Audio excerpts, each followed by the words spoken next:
Gloire à l'agneau. Il est souverain. Il est le Dieu au-dessus de tout Dieu. Béni soit encore son nom. Exaltation à son nom. Élévation à son nom. Parce que c'est son nom au-dessus de ce monde-là. Son nom qui est au-dessus de ce monde. Et au-dessus duquel tout genou fléchit. Dieu est digne de régner. L'agneau est souverain. Alléluia. Mais si nous chantons à chaque instant dans nos églises que l'agneau est souverain, l'agneau est digne d'être élevé, l'agneau est le maître du ciel et de la terre, l'agneau qui se fait immoler sur la croix de Golgotha, Pourquoi abandonnons-t-on ses mains? Car nous sommes considérés comme des aveugles. Et c'est lui qui nous conduit. Car nous sommes considérés comme des sourds. C'est lui qui entend pour nous. Nous sommes considérés comme des muets. C'est lui qui parle pour nous. Pourquoi abandonnons-t-on ses mains? Pourquoi? Berger, pourquoi? Pourquoi courir après les choses de ce monde si nous savons que toute chose lui appartient? Il nous a seulement dit en Matthieu 6, 33 de chercher premièrement la justice et le royaume des cieux. Et toutes ces choses nous suivrons à la lettre. Alléluia. Mais pourquoi avons-nous abandonné ses mains?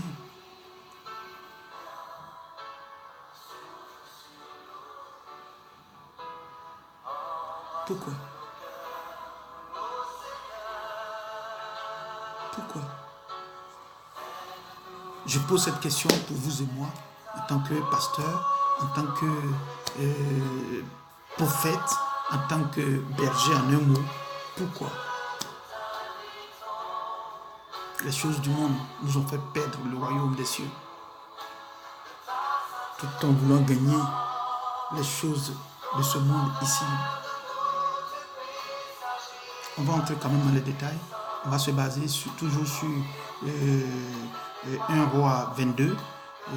La semaine passée, nous nous sommes basés sur ce même passage pour faire cela. Et comme c'était la première partie la fois dernière, donc aujourd'hui nous faisons la seconde partie par la grâce de Dieu. Et voilà. On va prendre juste dans ce chapitre-là le verset 13. Et nous allons essayer de décortiquer. Que Dieu nous bénisse, que Dieu nous aide d'ailleurs. Amen.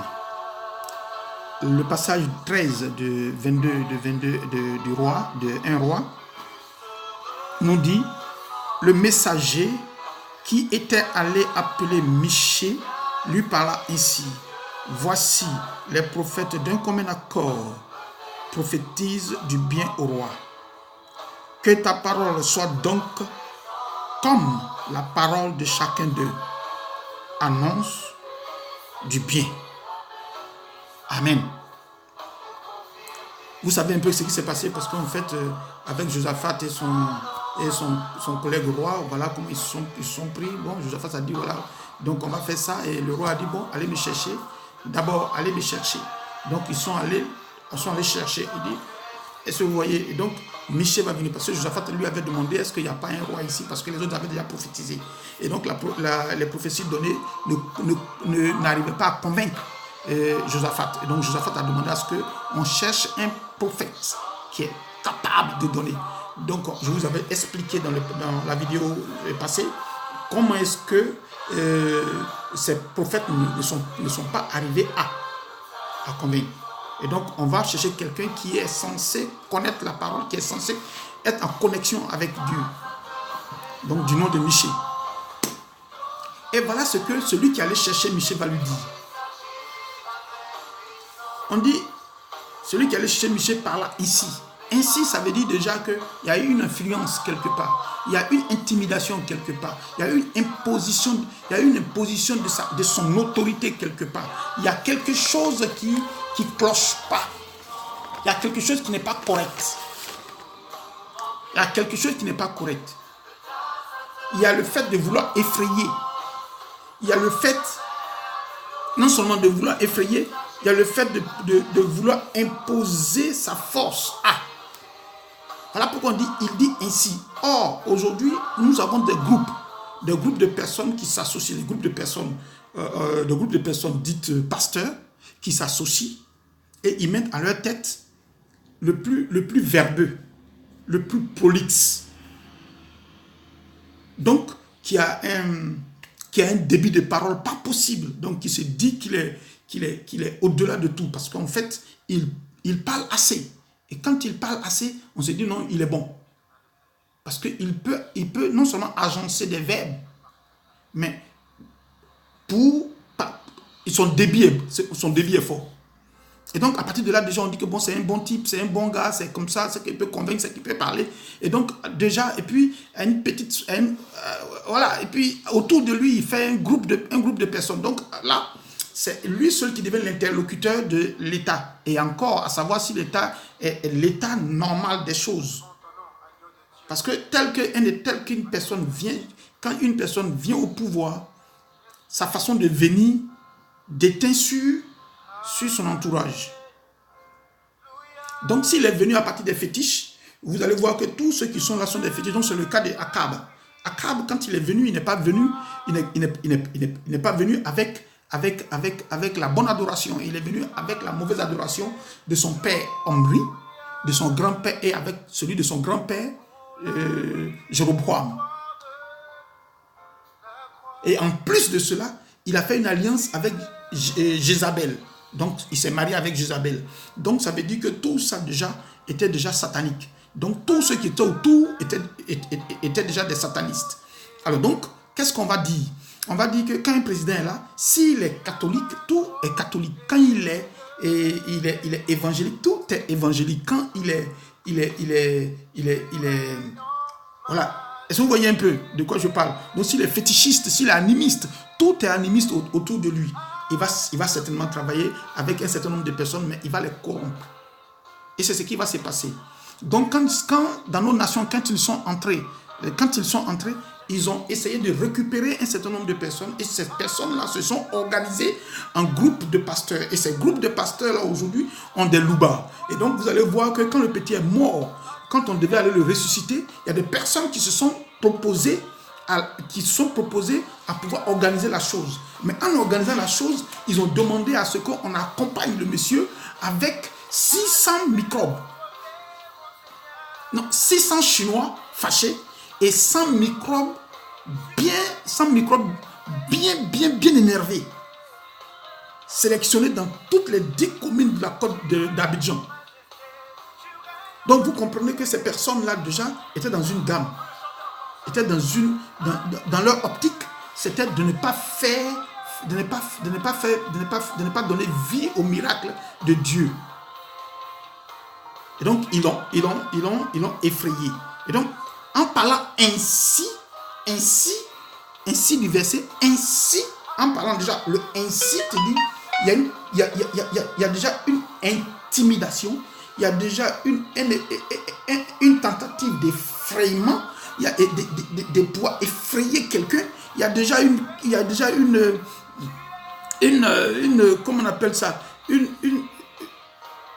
un abus d'autorité, parce que je suis le président, parce que à la longue, vous allez comprendre qu'on dit, enfin, il faut appeler le président, on ne sait pas c'est qui, c'est pas l'autre, parce que l'autre n'est pas l'ami de l'autre, mais cet autre-là, est-ce que vous voyez un peu le jeu? Donc, voilà que le président il n'a pas répondu. Donc, le président, donc il y a une autorité, et cette autorité-là, aujourd'hui, c'est ça. Donc, à la longue, vous comprenez que il a dit ainsi. Donc, ceux qui ont conduit l'enfant, ceux qui ont conduit le monsieur, lui ont parlé de cette façon-là. Donc, ils sont allés chercher le pasteur, et le pasteur, ils lui ont parlé de cette manière-là. Si jamais tu vas que tu n'as pas pu, voilà ce qu'on va faire. Tu vas aller en prison. Intimidation. Abus d'autorité. Abus d'autorité. Et comment je peux dire encore, quelle autre chose que je peux employer? Il y a eu abus d'impôt. Et puis il y a, comment on appelle, remplir quelqu'un de peur. Remplir quelqu'un de peur. Et lui imposant même sa force, son autorité, son éloquence. On lui porte tout ça. Et donc, il avait tous ces fardeaux-là en face de lui. Mais malgré tout, Michée n'a pas fléchi. Michée a accepté. Donc, cet autre-là aussi, malgré tout, il a tout accepté. Alors, on va voir des choses. C'est une organisation, et il y a des loubas. Et en plus de ces loubas, il y a la force communicationnelle du groupe. Donc, en son temps, au temps de Michée, c'était pas ça, mais c'était l'eunuque qui partait et qui agissait au nom de ce groupe. C'était aussi l'association. Et ces personnes étaient fortes parce qu'en fait, la royauté était avec eux. Et aujourd'hui, si des personnes comme ça aujourd'hui se mettent sur les écrans, que ce soit en Afrique du Sud, que ce soit comme on appelle au Gabon, que ce soit à Libreville, que ce soit à Bandji, que ce soit à Kinshasa, que ce soit à Brazzaville, que ce soit à Johannesburg, que ce soit à Bamako, que ce soit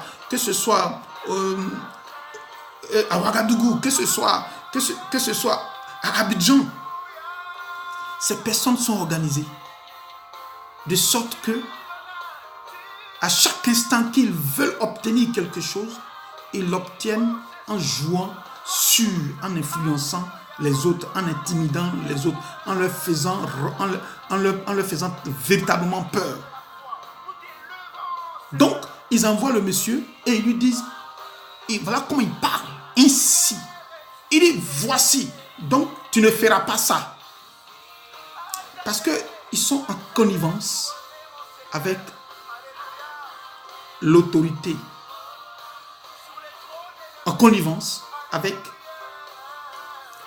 la royauté. Donc, étant en connivence avec la royauté, il dit, voilà ce que tu vas dire. Voilà ce que tu vas dire. Donc, on lui impose ce qu'il doit dire. On lui impose ce qu'il doit dire. Chez eux, il n'y a pas de compromis. Pardon, chez eux, oui, il n'y a pas de compromis. Ça veut dire, en fait, c'est toi qui dois faire le compromis. Avec eux, tu dois faire le compromis. Bon, d'accord, je vais dire ça. Parce que eux, ils ne viennent pas pour se compromettre. Non, non, non, non, non. Ils viennent pour t'imposer. Il y a une imposition de leur façon de voir. Ils te disent que c'est comme ça, il faut faire. Mais tout ça, certainement, c'est moyennant quelque chose. Mais pas à toi, mais à ceux qui vont te forcer à. Parce qu'on sait que toi, tu es intègre. Et on continue. Donc, ainsi. Et puis on dit, voici les prophètes de commun accord. Ça veut dire, ces prophètes-là, de commun accord, ça veut dire, c'est une association. Donc, avant de venir voir le roi, avant de venir voir le chef d'État, le président, ils se sont déjà entendus. Ils ont fait déjà des meetings, ils ont fait déjà des réunions. Ils se sont entendus sur la volonté unique, en fait, sur l'idée unique de dire quelque chose. Mais de dire quelque chose peut-être différemment, mais la conséquence est que c'est ça que je dis. Donc, dis du bien. Donc, chacun doit dire ce qu'il veut, mais que ce soit le bien. Donc, ce que le maître va dire, c'est-à-dire le président de cette association dira sur les réseaux sociaux, c'est ce que l'on comprendra ou c'est ce que l'on verra s'accomplir. Ou quand ce président se mettra sur les réseaux sociaux pour dire, bon, c'est moi qui suis là. Donc, comment je vais parler, de toutes les façons, je prends tout en compte. Quand je vais parler, c'est comme ça, c'est comme ça, c'est comme ça. Donc, pour finir, tout le monde se calme. Et quand tout le monde se calme, la situation est morte. Tranquille, c'est-à-dire, le problème pour lequel tu t'étais levé, vous étiez levé, est morte. Parce que ça n'ira nulle part. On a vu ça avec la mort, la décapitation du jeune chantre Silvio. Donc, pour vous dire quoi? Pour vous dire que, attention, c'est une organisation de voyous, c'est une organisation de bandits, c'est une organisation criminelle, c'est une organisation telle, c'est une organisation telle. Si vous ne faites pas attention à l'église, les crimes dans les églises vont avoir un boom. Là encore, on n'a même pas encore de boom. Là, c'est les quelques cas isolés dont on parle. Mais si on ne prend pas garde, vous verrez que ça va nous remplir la main. Et on ne pourra rien dire. Et on ne pourra rien faire. Et ils diront aux bons hommes de Dieu, c'est ça la vérité. Alléluia. Parce que, qu'est-ce qui fait qu'on fait ça aujourd'hui? Parce qu'on court après la reconnaissance du monde. On court après la force du monde. On court après les biens de ce monde. On court après les belles voitures. On court après les belles femmes. On court après l'argent. On court après la reconnaissance des pères. On court après. Mais quel type de ruée? C'est quel type de ruée? Quel est le trésor qui nous attire?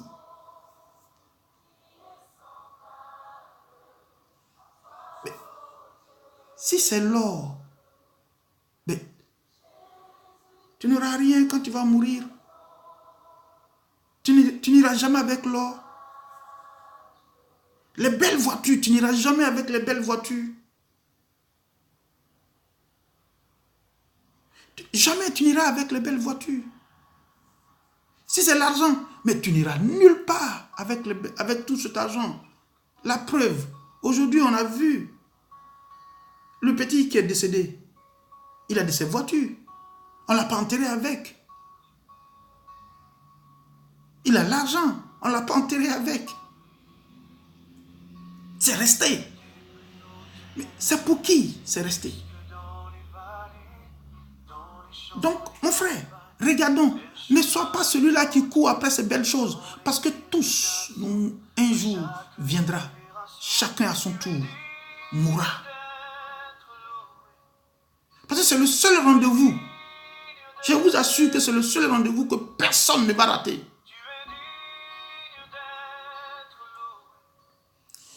Parce que si Christ lui-même est mort et il est ressuscité, c'est qu'il est digne d'être élevé, d'être raconté aux autres que, attention, il faut qu'on meure comme lui pour être un jour ressuscité comme lui. Et où? Dans le lieu céleste. Là où il nous a précédés pour aller construire des maisons pour toi et moi. La meilleure des choses, c'est de reconnaître que nous sommes pécheurs et de revenir à Christ. Afin que nous soyons aussi un jour locataires d'une maison dans l'au-delà. Ou peut-être même propriétaire d'une maison dans l'au-delà. Dans le royaume des cieux. Mais parce que si nous sommes là en train de nous débattre pour des miettes, pendant ce temps, on va mourir et puis laisser. Mais pourquoi? Pourquoi courir après? Pourquoi?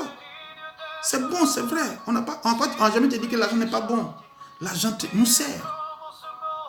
L'argent nous sert. Non, l'argent nous sert. L'argent nous sert, mais l'argent ne peut pas être notre maître. Si l'argent est notre maître, ce n'est pas bon. Amen.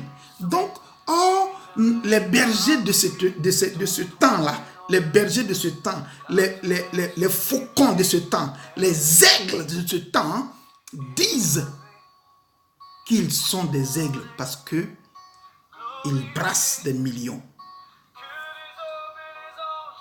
Parce qu'ils dorment dans maison climatisée. Donc, ils se lèvent en plein débat. Pas débat, mais en plein débat télévisuel ou je ne sais pas, réseaux sociaux. Il fait chaud, donc je vais mettre la climatisation. Alléluia. Non, on ne se fout pas de Dieu. Non. On ne se moque pas de Dieu. Non, si tu te moques de Dieu, il va se moquer de toi après. Lui, il se moque toujours. C'est lui qui a toujours la finalité des choses. Parce que lui, il est éternel. Oh, toi, tu es temporel. Toi, tu es temporel. Toi, tu joues un jeu. Tu es temporel dans la chose. Nous sommes des temporels. Nous sommes tous mortels. Oh, lui, il ne peut pas. On dit, il vit pour l'éternité. Est-ce que vous voyez? Donc, on envoie le gars. On dit de dire ce que les autres ont dit. La suite est là. Quand le monsieur lui a dit, il a dit, bon, allons-y, c'est vrai. Jésus est vivant. Dieu est vivant. Il a dit, au 14, et Michel répondit, l'Éternel est vivant. J'annoncerai ce que l'Éternel me dira. Mais pourquoi toi, berger, tu t'es mélangé dans cette situation? Pourquoi? Pourquoi tu t'es mélangé? Pourquoi tu as fait des compromis? Pourquoi tu as cédé? Pourquoi? Tu as cédé pour avoir un nom au-delà des frontières comment on appelle, de ton pays. Tu as touché à ce que tu ne dois pas toucher. Tu as dîné avec le diable. Tu as touché au fétichisme ou au fétiche. Tu n'as pas glorifié Dieu, Jésus-Christ de Nazareth. Mais tu as glorifié Satan. Tu as glorifié le python. Tu as glorifié Mammon. Tu as glorifié Astarté. Tu as glorifié Baal. Tu as glorifié le Dieu qui pouvait te faire, qui pouvait te donner un pouvoir illimité. Tu as glorifié ce Dieu-là. Dans l'église. Tu as fait des sacrifices humains dans l'église. Tu as magnifié le sang de l'être humain découpé sur ton autel. Frère, tes millions, tes milliards, ta belle maison ne pourra jamais laver le sang qui coule sur tes mains. Jamais ne pourra. Jamais ne pourra. Vous voyez David, malgré toute la grandeur de David, malgré la foi de Daniel, malgré tout, Dieu lui a dit non, ne construis pas la maison, laisse construire ton fils.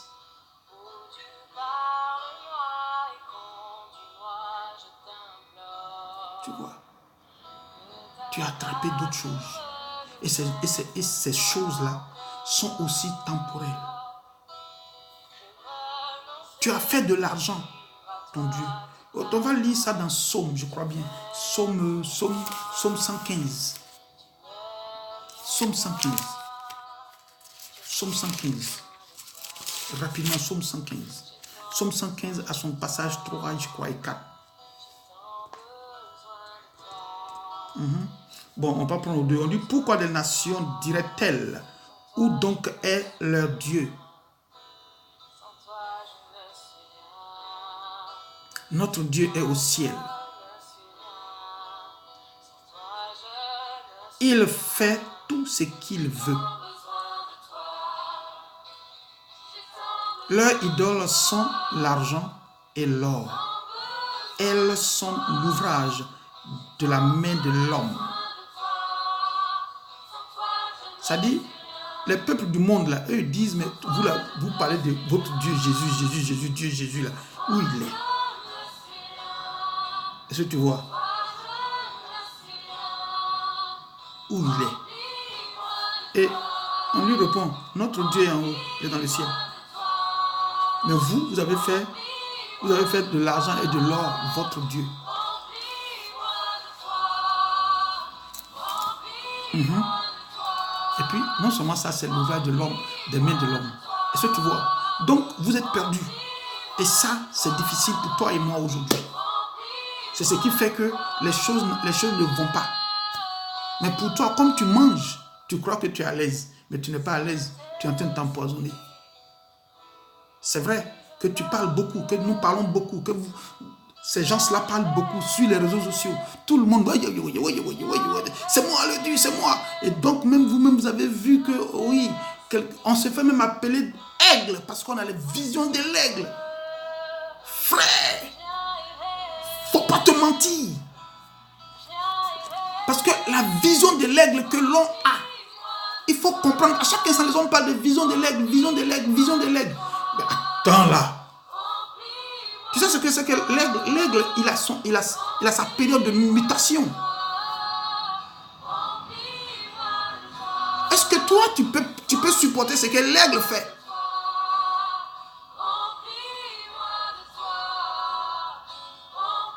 Pendant sa période de mutation, l'aigle peut rester je ne sais combien de temps sans s'envoler, sans manger. Parce qu'il va changer ses vieilles plumes. Quand il a 40 ans, parce que l'aigle peut vivre jusqu'à 70 ans. Donc, il faut qu'il enlève ses vieilles plumes. Et ça prend du temps. Et il se met dans les sommets des montagnes, loin. Et puis il fait ça, éloigné de tout le monde. Mais toi, comme c'est une affaire de business, c'est une affaire d'affaires, donc tu ne peux pas t'éloigner. Parce que si tu t'éloignes, quelqu'un d'autre prendra ta place. Et c'est cette place-là que tu te bats, que l'on se bat pour ne pas que quelqu'un d'autre prenne. C'est ça. Donc quand est-ce que tu vas le changer ta vieille plume? Pour devenir un nouvel aigle.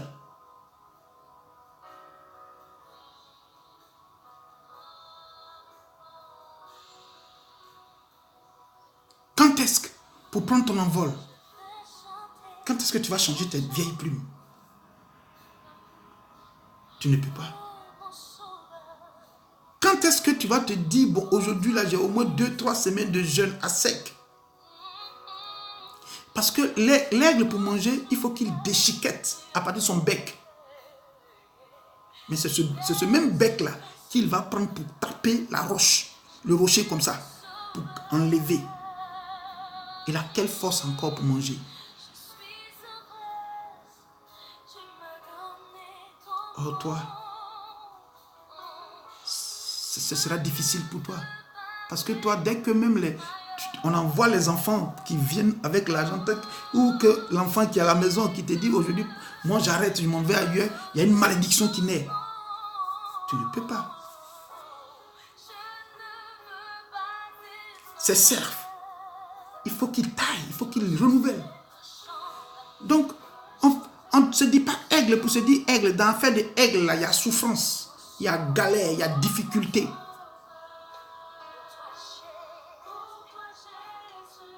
Tu as vu Jésus, là, de la façon il est allé se donner, on l'a chicoté là. C'est la même manière que l'aigle souffre pour redevenir jeune, pour redevenir aigle, puissant. On ne va pas se parler là pour dire que non, je vois comme je vois. Non, il y a fétiche pour voir. Il y a fétiche pour voir. Qui ne sait pas? On sait tous. Mais c'est un choix. Non, ne mettez pas vos affaires sur. Il y a chose. Je suis l'aigle. Je suis chose. Non. Ce qu'on vous demande aujourd'hui, c'est de transformer vos mouroirs en église céleste. Parce que tous ceux qui sont avec vous sont dans une logique. Dans une logique que vous-même vous avez déjà tracée. La logique de la malédiction. Parce que toutes les paroles de bénédiction que vous lancez, on appelle ça parole de... en fait, toutes les paroles de bénédiction que vous lancez se transformeront en paroles de malédiction. Contre vos propres enfants. Parce que vous-même, vous êtes dans le négatif.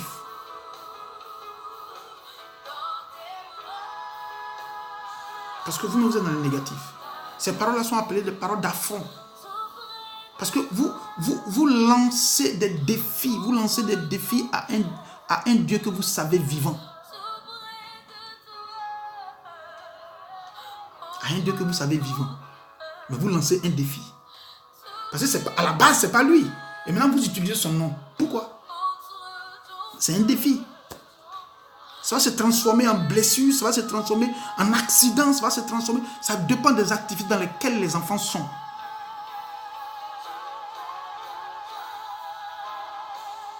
Non, on ne se glorifie pas de choses comme on appelle des offrandes, des dîmes. Non. Non, parce que cela est fait pour grandir l'œuvre de Dieu et donner de la nourriture, c'est-à-dire s'occuper de ceux qui souffrent, orphelins, femmes veuves, et puis tous ceux qui sont dans la souffrance, dans la galère. Mais dans vos églises aujourd'hui, se trouvent encore des personnes comme ça qui souffrent. Se trouvent des femmes veuves, se trouvent des orphelins, se trouvent de ces personnes-là aujourd'hui qui n'arrivent pas à manger et qui font, comment on appelle ce système-là, qui font le but en or. Qui font le but en or. Donc, allez comprendre. Allez comprendre. Allez comprendre des choses. C'est ça en fait. C'est ça. C'est ça, parce qu'en fait, ce que vous ne voyez pas, l'église même, ce que l'église ne voit pas, l'église ne fait que voir peut-être, comme je dis tout de suite, le fait que le type soit prolixe, le fait que le type fasse de ces... Non, le diable même fait un miracle. Le diable prie et puis ça va. Non, il a même vu ça. C'est l'église. L'église se laisse berner par les petites choses. Quand Jésus faisait ses miracles, il faisait ses miracles pour attirer les hommes vers lui.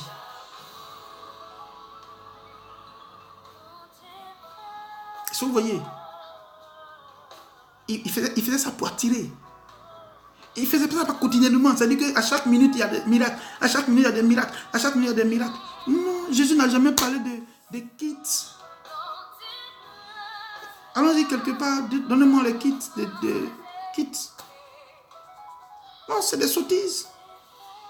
C'est des bêtises. Est-ce que vous voyez? Donc, en fait, d'une part, c'est l'Église elle-même qui crée les faux pasteurs. D'une part, parce que aujourd'hui les fidèles, ils ont tellement besoin d'entendre. Non, c'est ton papa qui a... Non, ton papa là. Non, attends, j'ai voyagé. Quand j'ai voyagé, je voyageais dans l'astral. Je suis allé dans l'air. Donc, j'ai pratiqué je ne sais quoi, mais je suis parti là-bas. Et non, Dieu te donne des visions. Tu ne peux pas partir. Tout ça, c'est dû à quoi? Et là, tu descends dans le village de quelqu'un et puis tu dis que non, tu as vu ça, tu as vu ça, tu as vu ça. Moi, je sais que Dieu peut te montrer. Dieu peut montrer. Quand Dieu veut montrer, il montre. Mais toujours est-il que tu fais des voyages, tu fais des voyages, tu fais des voyages. C'est quel type de billet d'avion tu prends et puis tu es arrêté sur toi?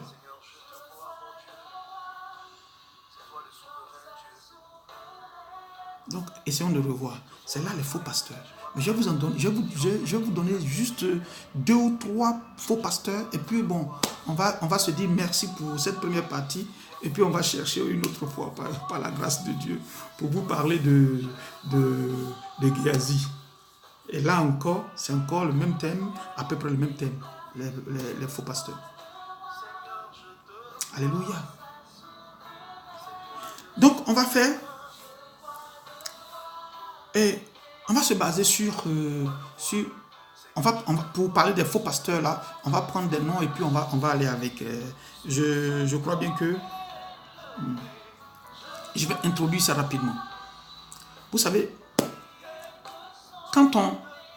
avec la résurrection de Jésus-Christ,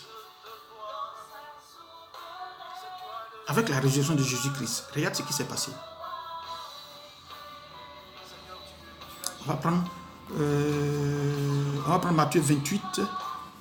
Matthieu 28 à son passage 12. Je crois que c'est le dernier chapitre.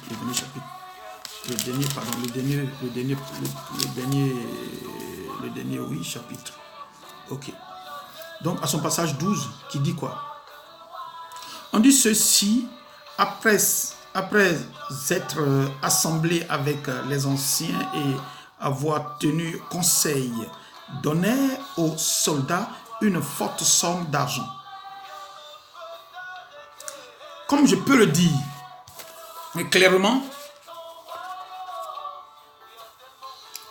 à la résurrection, c'est-à-dire qu'à la résurrection de Jésus-Christ, il y a des gens qui ont donné une forte somme d'argent pour taire l'évangile de la résurrection. Ça dit, pendant que Jésus est ressuscité devant tous les militaires, ils ont vu ça, les soldats ont vu ça. Mais arrivé là-bas, les anciens, ça veut dire les groupes de pasteurs qui se disent que je suis président, eux, et puis les anciens, les hommes de famille se sont associés, ils ont fait une réunion, ils ont donné une forte somme d'argent et ils ont bloqué l'évangile de la résurrection. Pour combien de temps?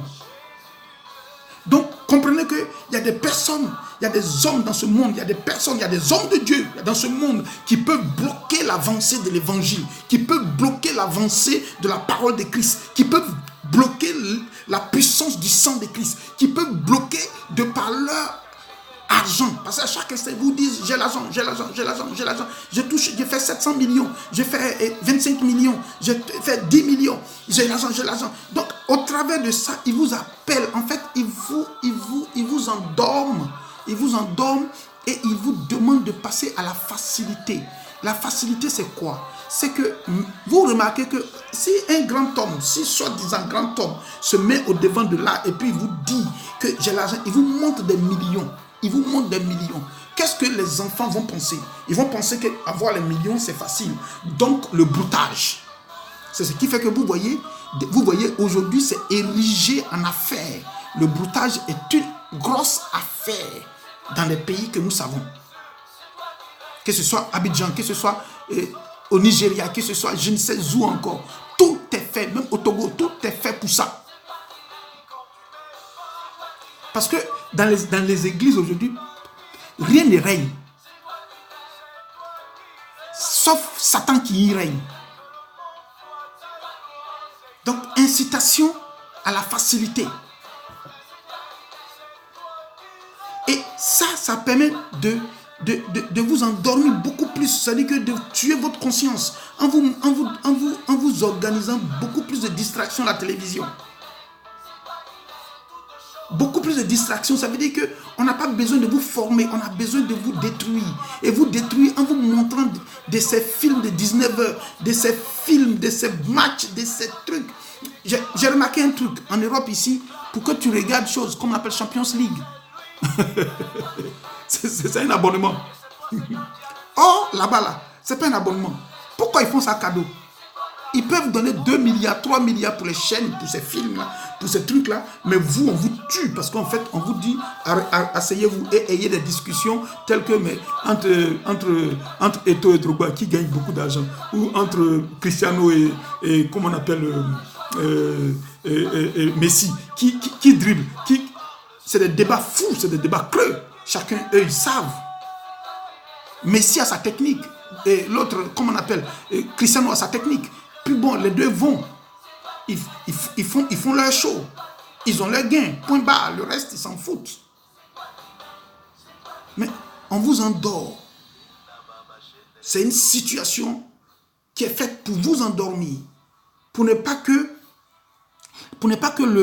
l'évangile de la prospérité, l'évangile de... comment je peux dire ça? L'évangile de la résurrection soit donné.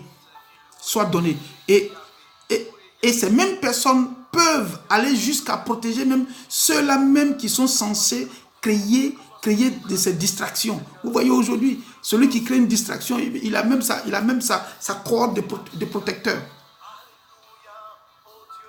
Il est beaucoup plus vénéré que... Est-ce que vous voyez? Parce qu'en fait, vous tous, vous êtes basés sur cette personne-là. On continue. Et voilà, on est dedans. Donc, cette chose, cette manière de taire l'évangile a permis de rehausser les jeux, les distractions, les petits trucs tels que Star quoi là, les femmes, les filles qui mettent de l'eau sur leur tête, qui se baladent partout, qui deviennent aujourd'hui des chanteuses et autres, tout ça là, c'est pour nous endormir. C'est-à-dire qu'on ne nous permet pas d'entrer dans la connaissance réelle des choses, mais on nous demande de rentrer dans le peu. C'est-à-dire qu'on se cantonne juste à la chanson, on se cantonne juste au football, on se cantonne juste aux petites choses. Je n'ai pas dit que tout ça c'est mauvais, mais je dis que pour que quelqu'un soit à la hauteur de Drogba ou de Eto'o, ben, il faut voir combien de personnes qui vont d'abord, et puis il y a combien qui réussissent. Alléluia, que Dieu nous bénisse. On va continuer. Donc, il y a des personnes qui sont prêtes à donner beaucoup d'argent pour bloquer l'évangile du salut. Donc l'évangile de la résurrection. L'évangile de l'espoir. Amen. Comme je disais tantôt, je vais vous donner, comment on appelle? Donc, je vais vous donner encore, avant tout ça, il faut savoir que ceux qui bloquent, mais eux, qu'est-ce qu'ils font? Ils font du mensonge. Donc, ils propagent le mensonge, ils propagent la distraction, ils propagent les valeurs de la facilité, donc les offrandes humaines et autres, juste pour endormir le peuple de Dieu. Ok. Et donc, aujourd'hui, on va voir maintenant chose, comme on appelle les passages comme on appelle des faux pasteurs en fait. Les faux pasteurs, on a Saül. On a Saül. 1 Samuel 9 à son passage 15. 1 Samuel 9 à son passage 15. Rapidement, parce qu'en fait le temps même maintenant est parti. 1 Samuel 9. Non, je suis à 2 Samuel. Ok. 1 Samuel 9 à son passage 15. 1 Samuel 9 à son passage 15. On dit, or, un jour avant l'arrivée de Saül, l'Éternel avait averti Samuel en disant, Au verset 16, demain, à cette heure, je t'enverrai, est-ce que vous voyez, je t'enverrai un homme du pays de Benjamin et tu l'oindras pour chef de mon peuple. Je me suis rappelé de quelque chose que j'ai dit dans l'autre côté et que je n'ai pas terminé, mais avec ça, on peut terminer. C'est là que je me suis rappelé. J'ai dit quelque part là-bas, toi-même tu veux faire ta propre publicité. Tu ne peux pas. Tu ne peux pas faire ta propre publicité. Si tu acceptes d'être anonyme, et Dieu va t'élever. C'est le cas de Jésus. Il est venu comment voir Jean-Baptiste pour pouvoir faire chose, se baptiser. Mais quand il a fait, Jean-Baptiste a lancé, c'est la publicité d'un homme. Il a dit, celui-là, c'est quelqu'un que moi je ne peux pas, dont je ne peux défaire ses lacets. Mais les autres, ils n'ont pas compris. Donc la publicité de l'homme n'ira pas loin. Mais regarde, quand il a fini de mettre l'eau de baptême sur lui, regarde ce qui s'est passé. Une colombe qui vient et il y a une voix en haut. Cette publicité-là est partout. Elle est passée partout. Il n'y a pas écran sur cette terre-là qui n'a pas lancé ça, qui n'a pas vu ça. Il n'y a pas l'homme. Alléluia. Donc on revient là. C'est la même chose. Dieu ici, pour pouvoir bénir, pour pouvoir, comment on appelle, élever Saül, il ne passe pas par 14 chemins. Il fait la publicité de ce monsieur avant même son arrivée, un jour avant son arrivée. Ça veut dire en clair, selon le texte, Saül ne connaissait, non pas que Saül ne connaissait pas, mais Samuel ne connaissait pas Saül. Et même, certainement que Saül lui-même avait seulement entendu qu'il y avait un devin là. Ça veut dire un voyant. Il y avait un voyant là, il n'a jamais été le consulter, apparemment. Parce qu'il ne connaît même pas où il habite. Il demandait, c'est les renseignements qui ont fait qu'ils sont croisés. Mais Dieu l'avait déjà vu. Dieu avait déjà vu son serviteur. Et tu vas voir que quand tu vas tout lire le texte, tu vas voir qu'il a fait un banquet. Ça veut dire qu'il a tué même mouton, il a tué bœuf. Cuisse là, il avait préparé ça pour lui. Parce que lui, il devait être roi. Il devait être un là, roi. Donc Dieu l'a appelé. C'est comme toutes ces personnes qui se font appeler aujourd'hui pasteur, président, pasteur général, pasteur tel, pasteur commandant, pasteur. Est-ce que tu vois, pasteur, comment on appelle ça? Il y a des pasteurs même pour aller faire combat, ils portent des treillis. Comme des bons militaires. Mais c'est pas toi qui fais le combat. Donc arrêtez de leurrer l'église. Donc voilà que cette situation va se produire comme ça. Et Saül va venir. Saül est un, il est appelé. Mais après quelques moments, Saül ne va plus écouter Dieu, il va écouter la population. Et ça, Dieu n'aime pas.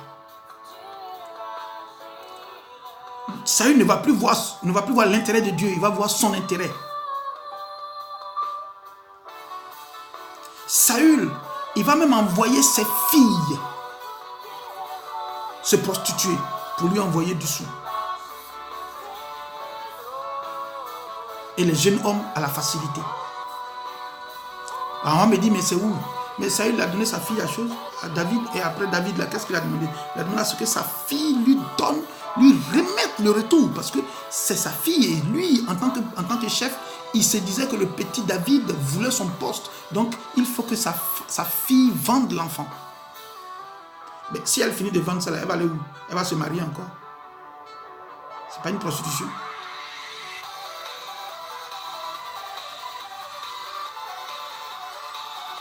La facilité pour les jeunes hommes. Qu'est-ce qui va se passer? Regardez bien, lors du combat de David et puis de Goliath. Eh bien, les enfants, là, il les envoyait dans la facilité. Il disait que, bon, en fait, il y avait un combat, donc chacun va, il meurt. Il a fallu David pour relever le défi. Amen. Mais lui, Saül, aujourd'hui, il veut tuer aujourd'hui David. Et qui il envoie? Ces mêmes jeunes qui ont fui le combat devant, qu'il envoie là. Ça veut dire pour lui, David, pour le tuer, c'est facile parce que David, il a la même taille qu'eux, il a la même force qu'eux. Donc, il a fait poursuivre David. Et même son fils, il a donné aussi le droit. Et son fils lui a dit non, niet, je ne suis pas d'accord. Mais c'est tout ça la facilité. Est-ce que son fils trahisse son ami d'alliance, son frère d'alliance? Alléluia. Donc, comprenons tout le passage biblique que nous sommes en train de faire. Compte tenu du temps, donc je cours. Que Dieu nous bénisse. Et on va continuer. Donc, Saül, c'est une des formes de mauvais pasteurs qui n'écoutent plus la parole, qui écoutent eux-mêmes. Et nous avons Balaam. Nous avons Balaam. Nombre 22, Nombre 23, Nombre 24. Je crois bien. Nombre 24. Et puis, on a aussi Ézéchiel. Ézéchiel 34. J'ai fait un enseignement, un premier enseignement sur ça. Ézéchiel 34. Donc, Balaam, d'abord, le nom Balaam même a un sens. On dit, le sens de ce nom-là, ça veut dire pas du peuple. Il n'est pas du peuple. Donc, ça veut dire qu'il est étranger. On peut donc dire que s'il n'est pas du peuple et il est étranger, on peut donc déduire que c'est un dévoreur. Il vient pour dévorer, il vient pour manger, il vient pour détruire, il vient pour gâter. Il vient, lui, il s'en fout. Parce qu'il ne pense pas à la pépinière, il ne pense pas à demain. Il est venu pour prendre pour lui. Si vous remarquez, tous les étrangers qui sont avec vous, tous les étrangers, quand je dis tout, en fait, je ne dis pas eux tous, parce qu'il y a des étrangers qui sont très bien. Mais ici, on parle d'étrangers. Mais quand l'étranger arrive, lui, sa gamme, c'est de gagner. Sa gamme, c'est de gagner. Même s'il est bon, il va chercher à gagner dans la logique, dans la droiture des choses. Selon la loi, il va chercher à gagner. Mais là, on te parle de celui qui ne suit pas la loi. Donc lui, il vient pour dévorer. Il vient pour dévorer. Il vient pour détruire. Il vient pour gâter. Il vient pour pourrir. Il vient pour saccager. Et donc, Balaam, dont le nom signifie ça, lui, il ne voit que votre chair. C'est-à-dire, quand il arrive dans l'église, un pasteur Balaam, c'est un pasteur qui regarde, quand il vous voit là, il voit comment vous êtes costaud, comment vous êtes en chair. Donc, il se dit que bon, vous là, on peut s'engraisser sur vous. Donc, lui, il voit, pour lui, son église, c'est même pas un mouroir. Pour lui, son église, c'est une boutique. C'est une entreprise d'argent. C'est-à-dire, lui, à tous les coups, il vous voit là. Il faut qu'il enlève une partie de votre graisse. Une partie de votre graisse à chaque instant. Jusqu'à ce que vous maigrissiez et que vous sortez de son église. Et puis, il s'en fout de vous. Quelle que soit la difficulté, il s'en fout. Pour lui, il vous regarde comme une marchandise. Donc, ces personnes-là, la majeure partie de ces personnes, que ce soit Saül, que ce soit... Ils aiment être idolâtriés, je crois bien. Ils aiment être... C'est-à-dire qu'ils se font passer pour une idole. Et c'est eux, il faut toujours vénérer. Il faut toujours vénérer. Il faut toujours vénérer. Alléluia. Je vais dire là qu'ils aiment qu'on les idolâtrie, je crois bien, c'est cela. Alléluia. Donc, l'église est pour eux une grosse boutique. L'église est pour eux une grosse boutique. Et le troisième type, on pouvait voir le vieux prophète. Ça veut dire c'est des gars qui se disent le vieux prophète. Ça se trouve aussi dans 1 Roi 13, je crois. 1 Roi 13. Et eux, à ce niveau-là, il y a plusieurs. On pouvait dire. Mais en fait, à partir de cela, là, il y a des personnes qui vont... Tu sais ce qu'ils vont dire? À chaque instant, ben, moi aussi je suis prophète. Moi aussi je suis comme ça. Mais moi je suis plus vieux que toi. Mais moi je suis ton ancien. Mais il faut respecter les anciens. Mais tu sais que j'ai mon expérience. Ça fait 34 ans, ça fait 55 ans que je suis dans l'église, que je suis appelé. Et donc, depuis 55 ans, 65 ans, là, il a travaillé peut-être, là, jusque là où je te parle, peut-être ça lui fait 65 ans, lui, là, il est pasteur. Alléluia. Mais en fait, depuis sa 10e année, Dieu n'est plus avec lui. Parce que il s'est fait passer pour directeur, pour président, pour le colonel, est-ce que tu vois? Et donc, Dieu n'est plus avec lui. Donc, ce que tu vas voir sur lui là, tu vas croire qu'il est béni. Mais en fait, non. c'est la chose du monde là qu'il continue de bouffer, mais il attend la colère de Dieu. Il attend que la colère de Dieu s'abatte sur lui. Et comme toi, tu vas entrer dans cette danse, toi là, tu vas terminer par, parce que tu n'as pas respecté la volonté de ton Dieu, donc tu vas terminer par la mort. Si tu lis, tu vas comprendre. Alléluia. Donc faites attention. Faites attention. Faites attention. Et les hommes, ils sont là aujourd'hui. Ces satanistes sont là aujourd'hui. Ces dévoreurs, ils sont là aujourd'hui. C'est des pasteurs et tous. C'est des dévoreurs. C'est des personnes qui vous regardent rien que pour votre porte-monnaie. Rien que pour votre bureau. Parce que dès que vous entrez, votre poste vous donne droit à un poste à l'église. Et ce qui fait que ça, c'est pour vous condamner. C'est pour vous condenser. C'est pour vous bloquer. C'est pour vous interdire à la sortie de cette église. Ça veut dire que vous ne pouvez plus, vous êtes entré, vous y êtes entré, mais vous ne pouvez plus y sortir parce que il sait que vous êtes quelqu'un qui a de la valeur numérique et argent en fait. Vous avez cette valeur là. Alléluia. Alléluia. Donc, ce qui fait que il peut pas, il va vous nommer et il vous bloque là. Donc, voilà un peu ce que je pouvais dire sur la suite du premier enseignement. Vous voyez que j'ai du mal à trouver les mots justes parce qu'en fait, je vais pas choquer. Je vais pas choquer. Ce que j'ai dit là, je vais pas choquer. Donc, je pardonne que tous ceux qui croient que j'ai indexé, ou à tous ceux à qui ça a pu faire mal. Vraiment, je m'excuse encore une fois. Et je vous dis que c'est juste ce qui était sur mon cœur que j'ai déposé. Je ne suis pas sorti de mon canevas. Je ne vais pas choquer. Mais je vais dire un certain nombre de vérités. Et donc, frères et sœurs, abonnez-vous. C'est El Gomola TV. Abonnez-vous et n'oubliez pas d'activer la clochette pour que les vidéos vous soient toujours envoyées et que vous ayez le signal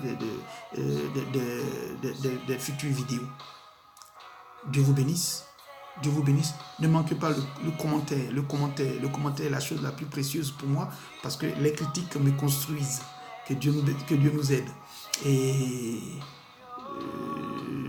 je n'oublie personne. Je crois bien que je bénis tous les hommes de Dieu. Je leur dis shalom, shalom, shalom. Et je dis shalom à l'église à laquelle j'appartiens. Et je dis aussi shalom à tous les fidèles. Je dis aussi shalom à tous les hommes de Dieu de la terre. Et voilà, que Dieu vous bénisse, que Dieu vous bénisse, que Dieu vous bénisse, que Dieu vous bénisse. Shalom à vous, shalom à vous, shalom à vous, shalom à vous encore.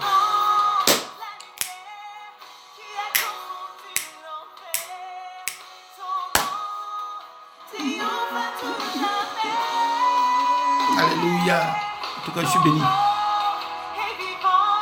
Au revoir.